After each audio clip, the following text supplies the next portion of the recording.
Sir Gachibowli తర్వాత ఎక్కడికి వచ్చారు మీరు? గచ్చిబౌలి తర్వాత ఎలక్షన్ కోడ్లో మేడ్చల్. ఆహా. మేడ్చల్ 1.5 year ఉన్నాను. ఎలక్షన్స్ అన్నీ అయిపోయాయి. గచ్చిబౌలిలో షార్ట్ పీరియడ్, రాయదుర్గంలో షార్ట్ పీరియడ్. అప్పుడు సజ్జనార్ గారు సిపి గారు ఉన్నారు.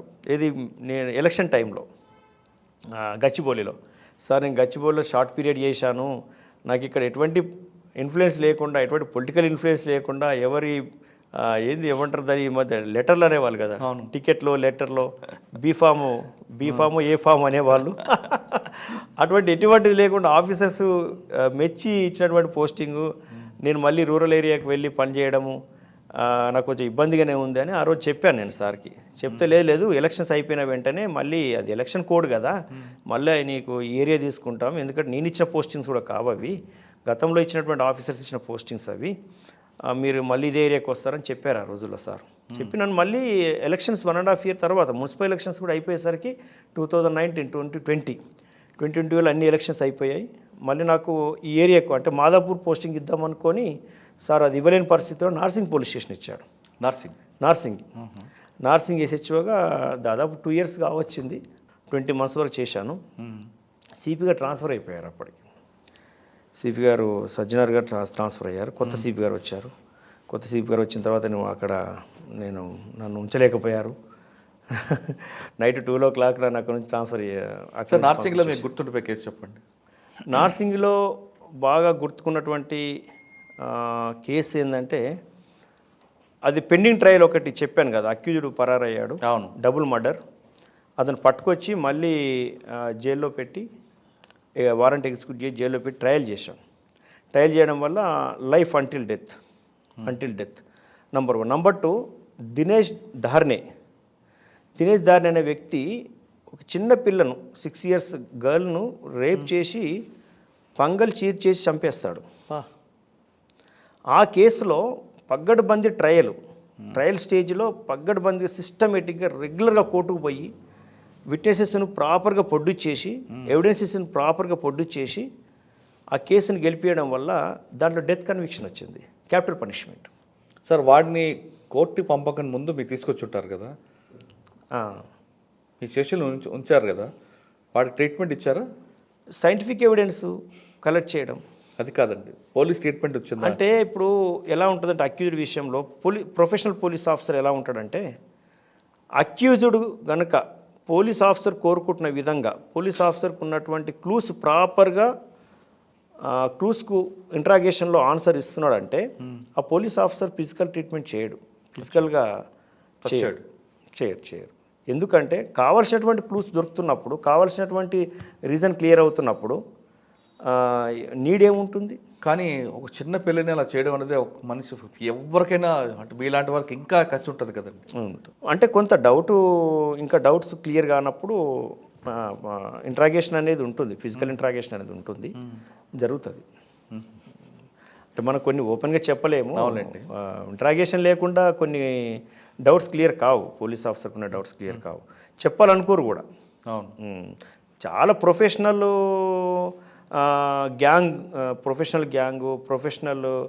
అక్యూజ్ పర్సన్స్ కొంతమంది అదే మోడల్స్ మెయింటైన్ చేస్తున్న వాళ్ళు ఆ సమయంలో దెబ్బలు పడొద్దు అనుకుంటారు, ఫిజికల్ ఇంట్రాగేషన్ జరగొద్దు అనుకుంటారు, అన్నీ చెప్పేస్తారు, అరెస్ట్ అయ్యి వెళ్ళిపోతారు. అట్లా డిఫరెంట్ ఉంటారు. మరి కొంతమంది ఏంటంటే ఎంత కొట్టినా ఎంత ఇంట్రాగేట్ చేసినా చెప్పరు. అలాంటప్పుడు టైం ఎక్కువ తీసుకుని రకరకాల మెథడ్స్ అన్నీ ఫాలో చేస్తారు. అంటే ప్రొఫెషనల్ అఫెండర్ బెటర్ ఏమో దొరకడం. అంటే తొందరగా బ్రేక్ అయిపోతుంది, తొందరగా బెండ్ అయిపోతారు, తొందరగా రికవర్ అవుతుంది, తొందరగా మేడ్ అవుట్ అవుతుంది, కన్విక్షన్ వస్తుంది, జైలుకి వెళ్ళిపోతారు. అట్లా ఇట్లా కావద్దు అట్లా కావద్దు అనుకుంటాం, ఏదైనా జరగకూడదు అనుకుంటాం. ఓకే, జరిగిపోతున్నప్పుడు నార్సింగ్లో 2 సంవత్సరాలు, దాదాపు 2 సంవత్సరాలు 20 నెలల వరకు చేశాను. తర్వాత కొత్త సిపి గారు వచ్చారు. వారు నన్ను రాత్రి 12 గంటలకు ఒక ఇన్విటేషన్ లేని ఫంక్షన్ పిలిపించి ఆ ఫంక్షన్లో నా చేతులు ఆర్డర్ పెట్టి అక్కడ నుంచి పంపించేశారు. అదేంటి అంత గౌరవంగా? సార్ ఫస్ట్ మీకు చెప్తుంది ఇంట్లో అర్ధరాత్రి 12 గంటలకు నోటీస్ ఇచ్చి మీకు సస్పెండ్ చేశారు కదా, మరి కోర్టుకు వెళ్ళొచ్చు కదా మీరు? నేను ఇదే చేసింది ఇక్కడ న్యాయంగా ప్రాసెస్ ప్రకారంగా నేను డీటెయిల్ ఎక్స్ప్లెనేషన్ ఇవ్వడం జరిగింది.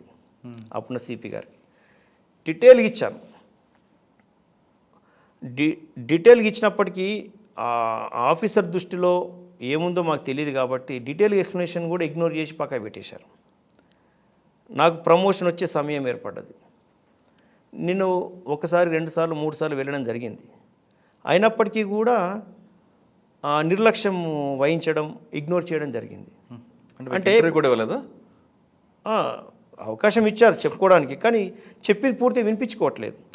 ఎప్పుడైనా కానీ మనము ఎదుటి వాళ్ళు చెప్పింది పూర్తిగా వినాలి. విన్నప్పుడే మనము న్యాయం చేయడానికి అవకాశం ఉంటుంది. విన్నప్పుడు న్యాయం చేయడానికి అవకాశం ఎక్కడ ఉంటుంది? కోర్టు అయినా అదే పని చేస్తుంది, వ్యక్తులైనా అదే పని చేయాలి, వ్యవస్థ అనేది పని చేయాలి. వినాలి. వినప్పుడు మనకు కూడా చెప్పాలని అనిపిస్తుంటుంది. మనం చెప్తుంటే ఒక దిక్కు చెప్తుంటే ఒకవైపు కిందికి తలబెట్టి కిందికి విననట్టుగా ఏదో సొంతంగా పని చేసుకుంటుంటే ఇగ్నోర్ చేస్తుంటే ఏం చెప్పాలనిపిస్తుంది? చెప్పాలనిపించదు.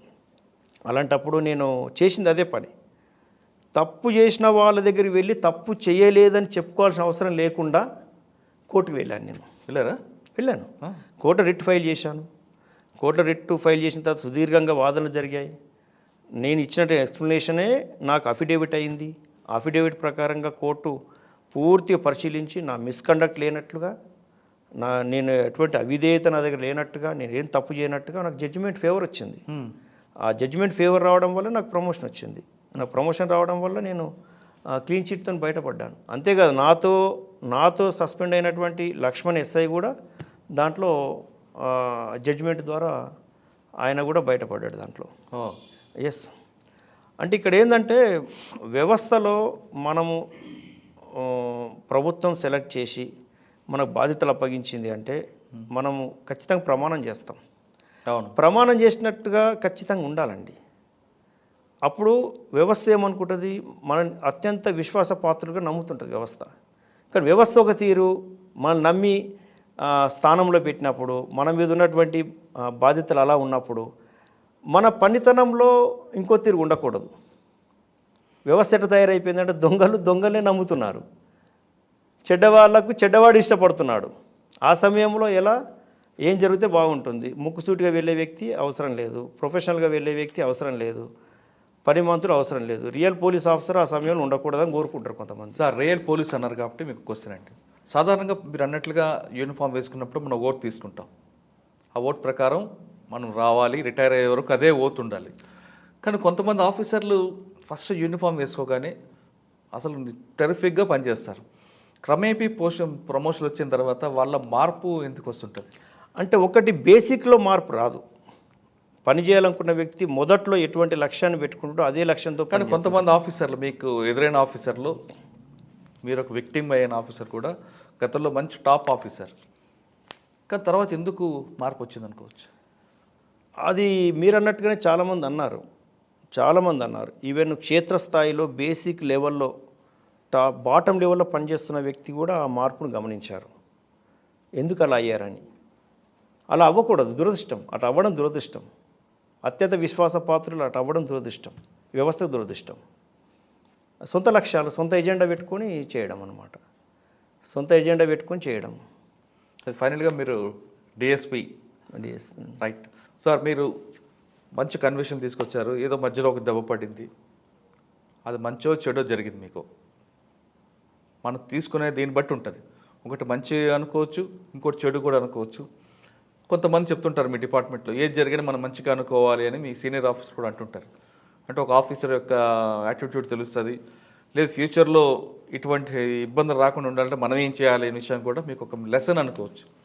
ఫైనల్గా తీసుకుంటే ఈ డిపార్ట్మెంట్లోకి వచ్చే వాళ్ళకి, యాస్పిరెంట్స్ అవ్వచ్చు లేదా ఆల్రెడీ డిపార్ట్మెంట్ ఉన్న వాళ్ళకి మీరు ఇచ్చే మెసేజ్ ఏంటి? ఇప్పుడు మీరు ఎన్సీసీలో ఉండి ఆ యూనిఫామ్ మీద మోజుతో ఇందులోకి వచ్చారు. చాలామంది ఎన్సీసీలో కదా పోలీసులు చూసి కొంతమంది వస్తుంటారు, లేదా మీ ఇంటర్వ్యూ చూసి కొంతమంది రావాలనుకుంటారు, లేదా మీ ఊర్లో వాళ్ళు కొంతమంది రావాలనుకుంటారు. ఆ విధంగా పోలీస్ అవ్వాలని ఈ డిపార్ట్మెంట్ రావాలనుకున్న వాళ్ళకి మీకున్న కష్టాలు అన్నీ చూసుకున్నారు కాబట్టి వాళ్ళకి రమ్మంటారా, రావద్దంటారా? వస్తే ఏ విధంగా ఉండాలి? పోలీస్ వ్యవస్థలోకి యువత రావాలి. ఎందుకంటే రానున్న రోజుల్లో కొత్త కొత్త ఛాలెంజెస్, సవాళ్ళు, ఈ సమాజం ప్రశాంతంగా నిద్రపోకుండా ఉండడానికి కొత్త కొత్త సవాళ్ళు వస్తున్నాయి. వాటి నుంచి ప్రజల్ని రక్షించడం కోసం, ప్రజల్ని సుఖశాంతులతో ఉంచడం కోసం యువత పోలీసులకు వచ్చి పోలీసింగ్ చేయాల్సిన అవసరం ఉంది. ఓకే. యువత వచ్చి ఖచ్చితమైన ట్రైనింగ్ ద్వారా ఈ వ్యవస్థను, సమాజాన్ని రకరకాల సవాళ్ళ నుంచి రక్షించాల్సిన అవసరం ఉంది. కాబట్టి యువత రావాలి, వచ్చి పోలీసింగ్ చేయాలి. వాళ్ళు పోలీసింగ్ చేసే విధంగా వాళ్ళకు వనరులు, టెక్నాలజీ అన్నీ సమృద్ధిగా అందుబాటులోకి తీసుకొస్తే యువత పనిచేయడానికి కూడా ఆసక్తి చూపుతారు. అట్ ద సేమ్ టైం సవాళ్లకు అనుగుణంగా సిబ్బంది కూడా అన్ని స్థాయిల్లో సిబ్బంది సమృద్ధిగా ఉండాలి. సిబ్బంది లోటు ఉండడం వల్ల కూడా ముందు సాగలేకపోతుంది వ్యవస్థ. డిపార్ట్మెంట్కి వచ్చేవాళ్ళు ఎక్కువగా 2 రకాలు కనిపిస్తుంటారండి. మీలాంటి వారు ప్రొఫెషనల్గా ఉండాలని, కొంతమంది సర్వీస్ మోటో ఆ విధంగా కనిపిస్తుంటారు. ఇప్పుడు వస్తున్న జనరేషన్ కొంతమంది కేవలం డబ్బు కోసమే ఈ డిపార్ట్మెంట్కి వస్తుంటారు. వాళ్ళకి మీరు ఇచ్చే మెసేజ్? వాళ్ళు డబ్బు కోసం వస్తున్నారు అంటే మీకు చెప్పాను ఇంతకుముందు, సొంత ఏజెండా పెట్టుకొని రావడం వల్ల దానివల్ల నష్టం జరుగుతుంది. వాళ్ళని కొనసాగించాలన్నా వదులుకోవాలనేది డిపార్ట్మెంట్ నిర్ణయం తీసుకోవాలి. ఒక స్పష్టమైన నిర్ణయాలు తీసుకొని, ఆల్రెడీ CCA రూల్స్ ఉన్నాయి, కోడ్ ఆఫ్ కండక్ట్ రూల్స్ ఉన్నాయి. దాని ప్రకారంగా రూల్స్ స్ట్రిక్ట్గా పాటించాలి, స్ట్రిక్ట్ యాక్షన్ తీసుకోవాలి. పనిచేయని వాళ్ళతోని అవసరం లేదని రిటైర్మెంట్ సిస్టమ్ పెట్టాలి. ఈ కంపల్సరీ రిటైర్మెంట్ సిస్టమ్ కూడా పెట్టాలి. పోలీస్ వ్యవస్థలో అందరూ ఈ స్థాయిలోనే రిటైర్ కావాలని కోరుకోవడం కూడా కరెక్ట్ కాదు. కొంతమంది అనారోగ్యంతో కొనసాగుతుంటారు. అలాంటి వాళ్ళ వల్ల పోలీసింగ్ జరగదు. ఉన్నవంటే ఉన్నాను అన్నట్టుగానే ఉంటుంది, బొమ్మలాగా పనిచేస్తుంటారు. అటువంటి వాళ్ళతోని ఈ సవాళ్ళన్నీ స్వీకరించడము, ఈ సవాళ్ళన్నింటినీ ఛేదించడము జరగదు వాస్తవానికి. అదనేది జరగాలి. అది